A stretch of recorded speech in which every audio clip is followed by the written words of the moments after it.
सगरी मौसम के काहे बहार कहेला, सगरी मौसम के काहे बहार कहेला। छोटको कमवा के हरदम पहाड़ कहेला, छोटको कमवा के हरदम पहाड़ कहेला।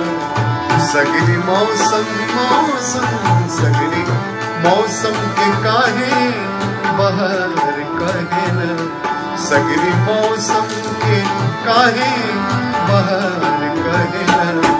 छोटको कमवा के हरदम पहाड़ कहेला, छोटको कमवा के हरदम पहाड़ कहेला।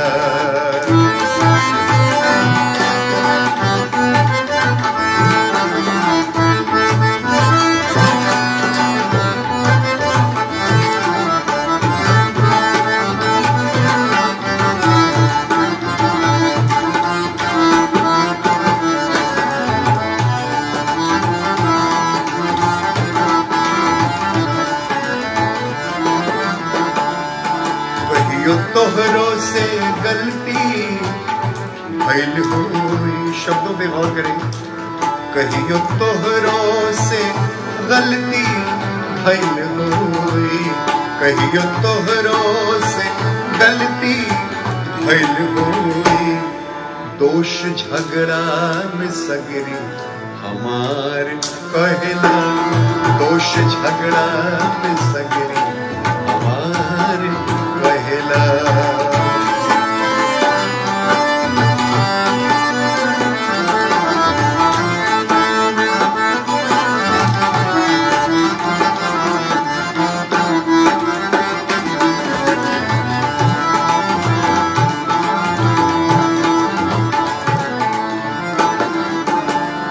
कान कई गो होला देवालिन के, कान कई गो होला देवालिन।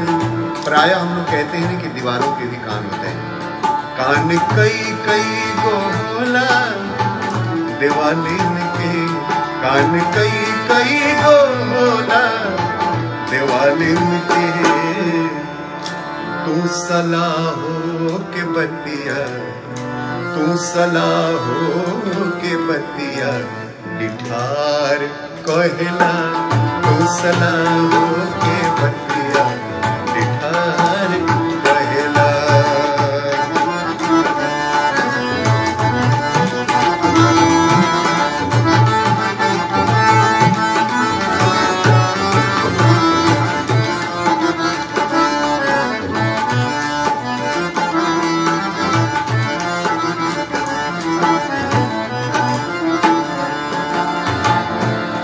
बात सुन के हमरा शर्म लागे, बात सुन के हमरा शर्म लागे, बात सुन के हमरा शर्म लागे, बात सुन के हमरा शर्म लागे। जब तू लोगन से हमके गंवार कहेला, जब तू लोगन से हमके गंवार कहेला।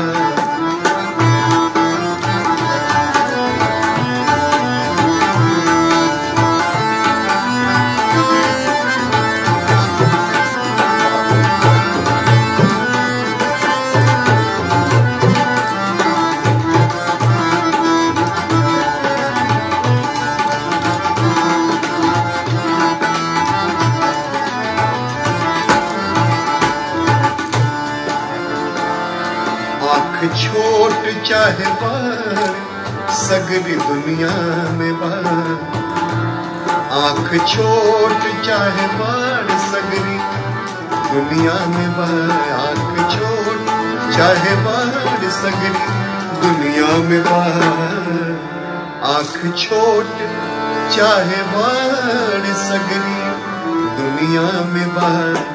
हमरी अखियन के काहे कटार कहला, हमरी अखियन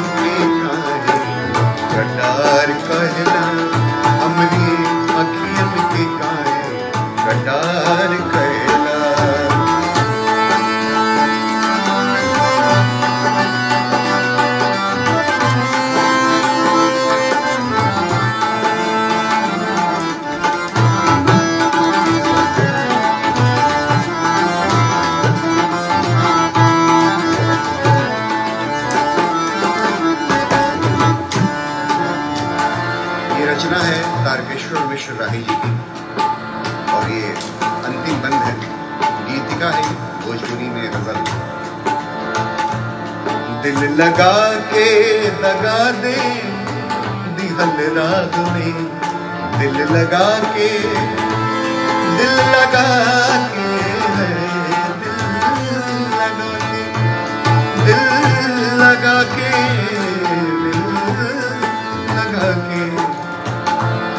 दिल लगा के दगा दे दिहल राग में, दिल लगा के दगा दे दिहल राग में।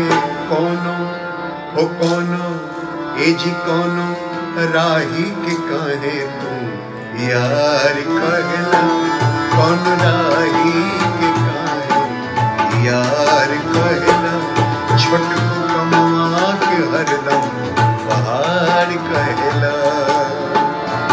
सगली मौसम के काहे बहार कहला, सगली मौसम के काहे बहार कहला, छोटको कमवा के हरदम बहार कहला, छोटको कमवा के हरदम बहार कहला, छोटको कमवा के हरदम बहार कहला। अगर आपने अभी तक इस चैनल को सब्सक्राइब नहीं किया है तो प्लीज लाल बटन दबा के इसको सब्सक्राइब करें। मैं हूं डॉक्टर कमलेश उपाध्याय हरिपुरी।